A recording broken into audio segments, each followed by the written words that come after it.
تو ایک آدمی اپنے بائیں ہاتھ سے کھا رہا تھا، نبی کریم صلی اللہ علیہ وسلم نے کیا فرمایا؟ کل بیمینے، بھائی سیدھے ہاتھ سے کھاؤ۔ قال لا استطيع، کوئی بہانہ بنا سکتا تھا وہ، لیکن اس نے کہا میں نہیں کھاتا۔ کس کی بات کا انکار کر رہا ہے وہ؟ کس کی بات کا انکار کر رہا ہے؟ رسول اللہ صلی اللہ علیہ وسلم کی بات کا انکار کر رہا ہے، جبکہ وہ کس کے دسترخوان پہ بیٹھا ہوا ہے؟ پیارے نبی صلی اللہ علیہ وسلم کے دسترخوان پہ بیٹھا ہوا ہے۔ جب اس نے بائیں ہاتھ سے کھانا شروع کیا، رسول اللہ صلی اللہ علیہ وسلم نے کہا کہ داہنے ہاتھ سے کھاؤ، تو اس نے کہا لا استطيع، میں ایسا نہیں کرتا۔ رسول اللہ صلی اللہ علیہ وسلم نے فرمایا لستطعت، اللہ کرے کہ تو اپنے داہنے ہاتھ سے نہ کھائے۔ ایک طرح کی یہ ایک بد دعا کے الفاظ تھے۔ رسول اللہ صلی اللہ علیہ وسلم نے فرمایا لستطعت، اللہ کرے کہ تو اپنے داہنے ہاتھ سے نہ کھائے۔ ما منعه الا الكبر، اب آگے راوی بیان کرتے ہیں تکبر کی وجہ سے اس نے نبی کی بات کا انکار کیا۔ اللہ اکبر، تکبر کس کو کہتے ہیں معلوم ہے؟ کل غالباً عصر کے بعد درس ہوا۔ تکبر، اس کا سیدھا مفہوم یہ ہے، صحیح مسلم کی روایت ہے، بطر الحق وغمط الناس، حق کا انکار کرنا، لوگوں کو حقیر سمجھنا، یہ تکبر ہے۔ اس نے نبی صلی اللہ علیہ وسلم کی بات کا انکار کیا اور رسول اللہ صلی اللہ علیہ وسلم کی بات کو اس نے کمتر سمجھا۔ تکبر اور کبر کی وجہ سے اس نے نبی کی بات نہیں مانی۔ صحابہ کرام فرماتے ہیں فما رفعها الى فیہ، ہم نے دیکھا کہ ساری زندگی وہ اپنے داہنے ہاتھ سے نہ کھا سکتا تھا نہ پی سکتا تھا، نبی کی بات کا انکار کرنے کی وجہ سے اللہ نے اس کا داہنا ہاتھ شل کر دیا، بیکار کر دیا اللہ تعالیٰ۔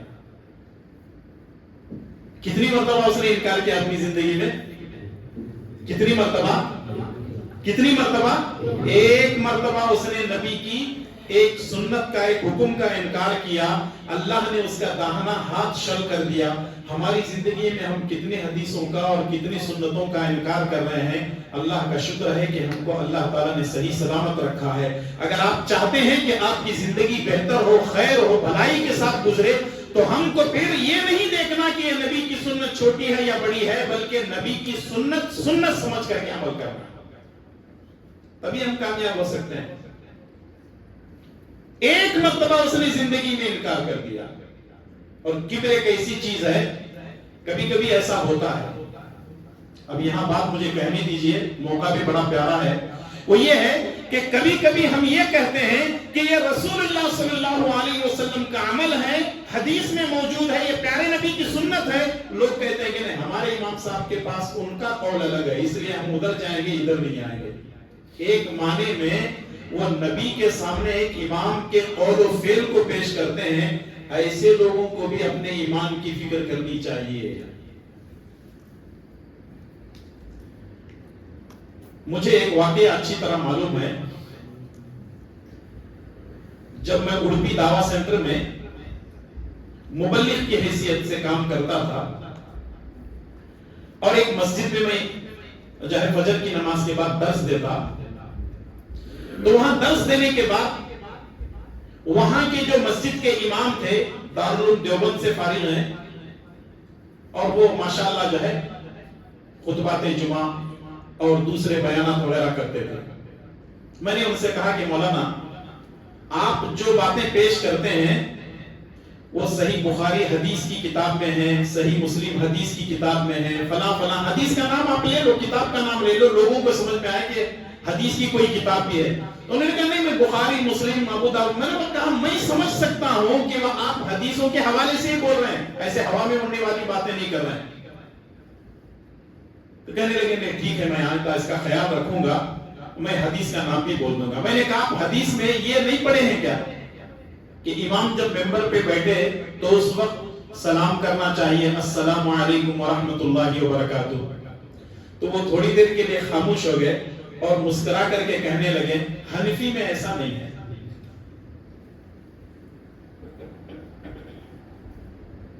آپ کی خاموشی یہ بتا رہی ہے کہ پیارے نبی صلی اللہ علیہ وسلم کی سنت کے سامنے یہ کہنا کہ حنفی میں ایسا نہیں ہے، اس کا مطلب یہ ہے کہ جس امام کا یہ عقیدہ ہو کہ وہ رسول کی سنت کے سامنے امام کے قول و فعل کو پیش کرے، تو ایسے لوگوں کا کیا ہوگا؟ یہ تو دارالعلوم دیوبند سے فارغ ہیں، یہ ان کی بات ہے، معاف کرنا اگر آپ اس مکتب فکر سے، میں کسی کی دل آزاری کرنا نہیں چاہ رہا ہوں، میرے ساتھ جو واقعہ پیش آیا میں آپ کے سامنے رکھ رہا ہوں، کسی کی دل آزاری مقصد نہیں ہے، کسی کا دل دکھانا مقصد نہیں ہے، بات کو پیش کر کے آپ کو سمجھانا مقصد ہے۔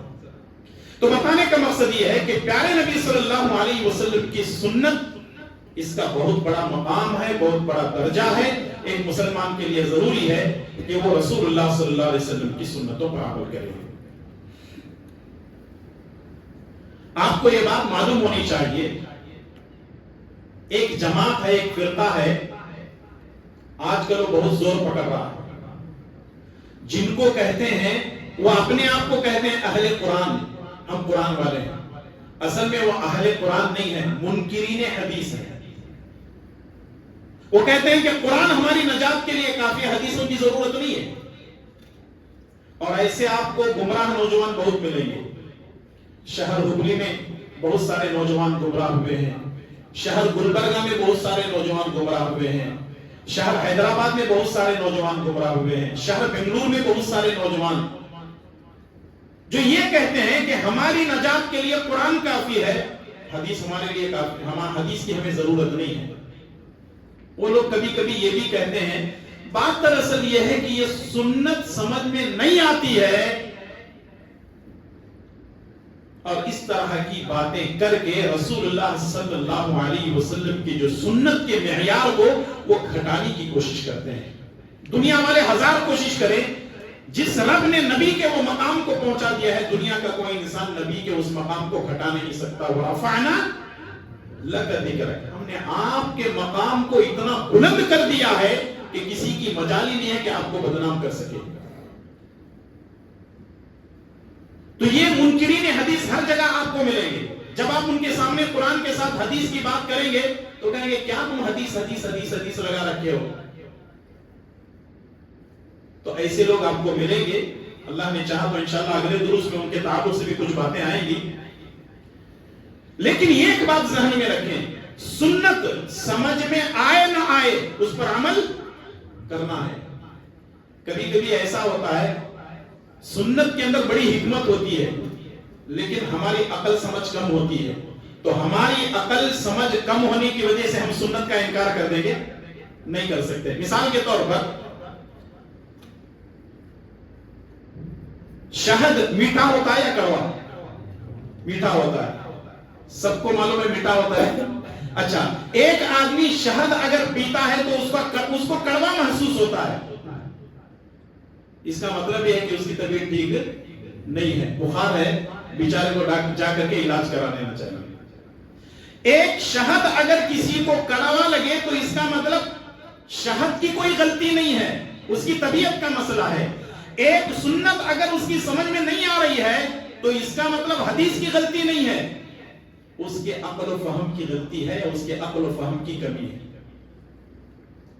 کچھ لوگ یہ کہتے ہیں کہ یہ حدیث سمجھ میں نہیں آ رہی، چھوڑ تو کوئی ضروری نہیں ہے، لیکن کبھی کبھی ایسا ہوتا ہے کہ کسی چیز کو ہم نہ سمجھے پھر بھی اس پر عمل کرنا ضروری ہے۔ اس کی دلیل صحیح بخاری کی روایت ہے، حضرت عمر رضی اللہ تعالیٰ عنہ خانہ کعبہ کا طواف کر رہے تھے۔ حضرت عمر رضی اللہ تعالیٰ عنہ خانہ کعبہ کا طواف کر رہے تھے، حجر اسود کے پاس آئے اور انہوں نے حجر اسود کا بوسہ لیا، حجر اسود کا بوسہ لیا، فقال، اور کہنے لگتے ہیں انی اعلم انک حجر لا تضر ولا تنفع، اے پتھر تو ایک پتھر ہے، یا حجر انک حجر، اے پتھر تو ایک پتھر ہے، لا تنفع ولا تضر، نہ تو نقصان دے سکتا ہے اور نہ فائدہ پہنچا سکتا ہے۔ ولولا انی رأیت النبی صلی اللہ علیہ وسلم یقبلک ما قبلتک، اگر میں نے نبی صلی اللہ علیہ وسلم کو تجھے بوسہ دیتے ہوئے نہ دیکھتا تو میں تجھے کبھی بوسہ نہیں دیتا۔ عمر رضی اللہ تعالیٰ کو یہ بات کھٹک رہی تھی، یہ پتھر ہے اس کو بوسہ دینے کی کیا ضرورت ہے؟ تیرے اندر نہ نفع کا نہ تو نقصان دے سکتا ہے اور نہ نفع پہنچا سکتا ہے۔ عمر رضی اللہ تعالیٰ عنہ نے نبی کی اس جو ہے عمل کا انکار نہیں کیا، بلکہ اس لیے بوسہ دیا کیونکہ میں نے نبی کریم صلی اللہ علیہ وسلم کو بوسہ دیے کرتے ہوئے دیکھا ہے۔ تو آج ایک مسلمان کے لیے ضروری ہے کہ وہ پتھر کو بوسہ اس لیے دے، حجر اسود کو، کیونکہ پیارے نبی صلی اللہ علیہ وسلم کا عمل ہے۔ کبھی کبھی کوئی چیز سمجھ میں نہیں آتی نا، لیکن سنت کو سمجھنا ہے، سنت پر عمل کرنا ہے، تب جا کر کے مسئلہ بنے گا۔ اور اگر سنت کسی کے سمجھ میں نہیں آ رہی ہے تو قصور سنت کا نہیں ہے، قصور نہ سمجھنے کا ہے۔ دوسری حدیث سنن ابو داؤد کے حوالے سے علی رضی اللہ تعالیٰ عنہ فرماتے ہیں لو کان الدین بالرأی لکان اسفل الخف اولا بالمسح من اعلی۔ حضرت علی رضی اللہ تعالیٰ عنہ فرماتے ہیں یہ ہم لوگ جو ساکس پہنتے ہیں نا، ساکس پیروں میں جو ساکس پہنتے ہیں، پہلی بات تو یہ ہے کہ اس کو وضو کے ساتھ پہننا ہے۔ آپ نے وضو کیا پہننا، اگر مقیم ہے تو ایک دن ایک رات اس کو پہن سکتے ہیں، اگر مسافر ہے تو 3 دن 3 رات، ماشاءاللہ مسافر ہے تو 3 دن 3 رات، اگر مقیم ہے تو ایک دن ایک رات وضو کے ساتھ اس کو پہننا ہے۔ جب بھی آپ وضو کریں گے یہ پیر ہے اس کو مسح کہاں سے کریں گے؟ اوپر سے کریں گے۔ حضرت علی رضی اللہ تعالیٰ عنہ کہنے لگتے ہیں کہ اگر دین کسی کی رائے کا مسئلہ ہوتا تو مسح پیروں کے اوپر سے کیا جاتا نہ کہ نیچے سے۔ جملہ غلط ہو گیا، مسح پیروں کے نیچے سے کیا جاتا، پیروں کے اوپر سے نہیں، کیونکہ دین رائے نہیں ہے بلکہ یہ دین کیا ہے؟ اللہ تبارک و تعالیٰ کا حکم ہے۔ جب ہم چلتے ہیں تو گندگی اوپر لگتی ہے نیچے لگتی ہے؟ نیچے لگتی ہے، تو حکم مسح کرنے کا اوپر ہے یا نیچے؟ اوپر ہے۔ ہماری عقل کیا کہتی ہے؟ نیچے مسح کرنا، لیکن شریعت کیا کہتی ہے؟ اوپر سے مسح کرنا ہے۔ تو مانیں گے کس کو؟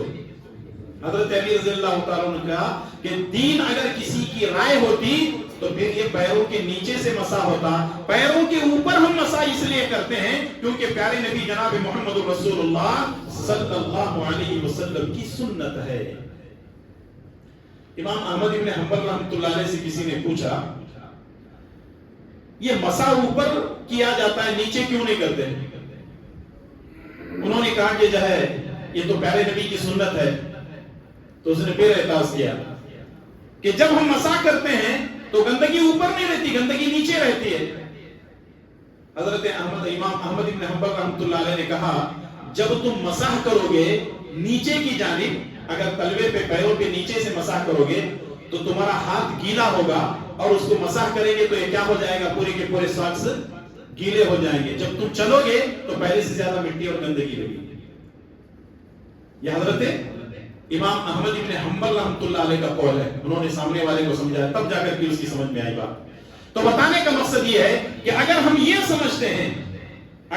سمجھتے ہیں ہماری عقل دین میں چل سکتی ہے، اللہ کی قسم ایسا نہیں ہو سکتا۔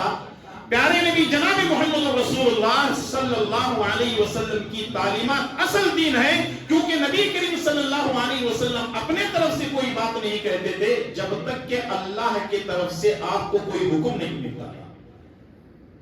اپنی مرضی سے رسول اللہ صلی اللہ علیہ وسلم کوئی بھی کام نہیں کرتے تھے۔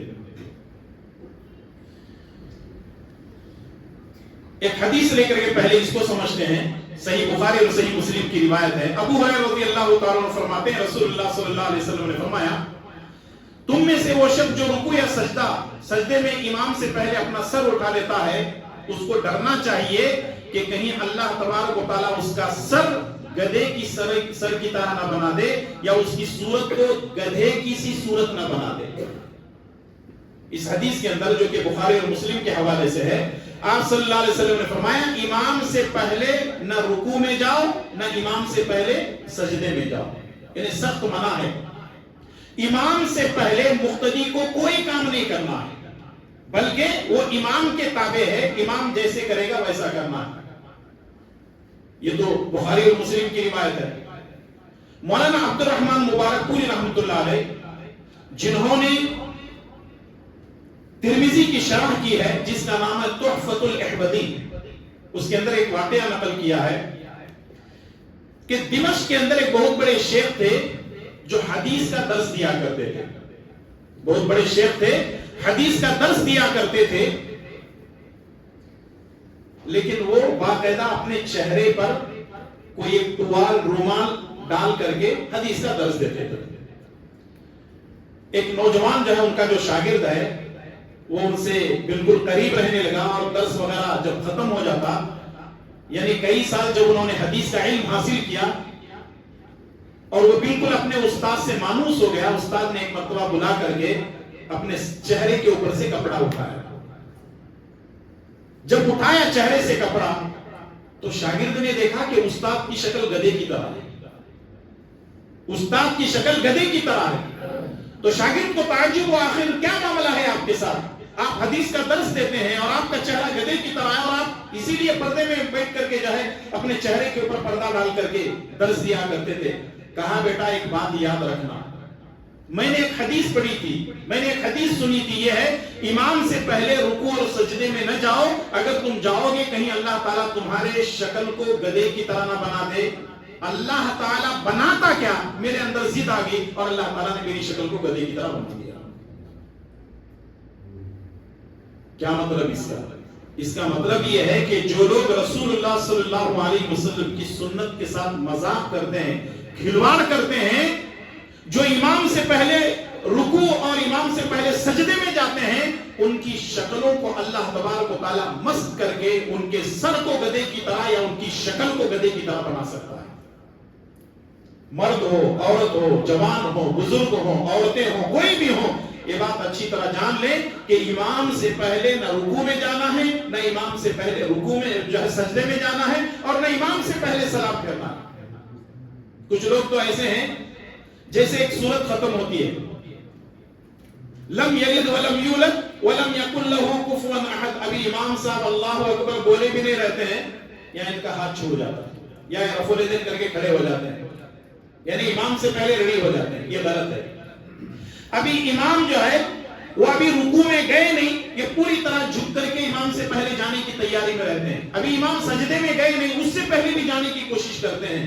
امام اگر ایک طرف سلام پھیرتے ہیں، یہ دونوں طرف سلام پھیر کر کے بیٹھ جاتے ہیں۔ یہ سراسر غلط ہے، خلاف سنت ہے۔ اللہ تبارک و تعالی ہماری شکلوں کو بدل سکتا ہے، گدھے کی شکل و صورت بنا سکتا ہے، رسول اللہ صلی اللہ علیہ وسلم کی سنت کی مخالفت کرنے کی وجہ سے۔ کل کے درس اور آج کے درس کا خلاصہ یہی ہے کہ ایک مسلمان کے لیے ضروری ہے کہ وہ رسول اللہ صلی اللہ علیہ وسلم کی سنتوں کو اہمیت دے، رسول اللہ صلی اللہ علیہ وسلم کی کسی سنت کو چھوٹی اور بڑی نہ کہے، رسول اللہ صلی اللہ علیہ وسلم کی سنت سمجھ میں نہ آئے پھر بھی وہ عمل کرے، اور جو لوگ رسول اللہ صلی اللہ علیہ وسلم کی سنت کی مخالفت کرتے ہیں ان کو یہ بات جان لینی چاہیے کہ اللہ تبارک و تعالیٰ ان کی شکلوں کو گدھے کی طرح یا ان کے چہرے کو، ان کے سر کو گدھے کی طرح بنا سکتا ہے۔ میں امید کرتا ہوں آپ لوگوں سے کہ یہ دونوں درس آپ کی خدمت میں جو پیش کیے گئے ہیں سمجھ میں آ گئے ہوں گے، اور انشاءاللہ تعالیٰ ہم آج کے بعد کبھی کسی سنت کا انکار نہیں کریں گے انشاءاللہ تعالیٰ۔ رب العالمین ہمارے خطاؤں کو، ہمارے گناہوں کو معاف فرمائے، اور نبی کریم صلی اللہ علیہ وسلم سے پکی اور سچی محبت کرنے کی توفیق عطا فرمائے، رسول اللہ صلی اللہ علیہ وسلم کی تعلیمات پر اپنی زندگی گزارنے کی توفیق عطا فرمائے۔ اے اللہ ہمارے گناہوں کو معاف فرما، ہماری نیکیوں کو قبول فرما، ہماری جملہ عبادات کو شرف قبولیت عطا فرما، اور پیارے نبی صلی اللہ علیہ وسلم کی مکمل اطاعت کرنے کی توفیق عطا فرما۔ آمین وصلی اللہ علی نبینا محمد وعلی آلہ وصحبہ اجمعین۔ السلام علیکم ورحمۃ اللہ وبرکاتہ۔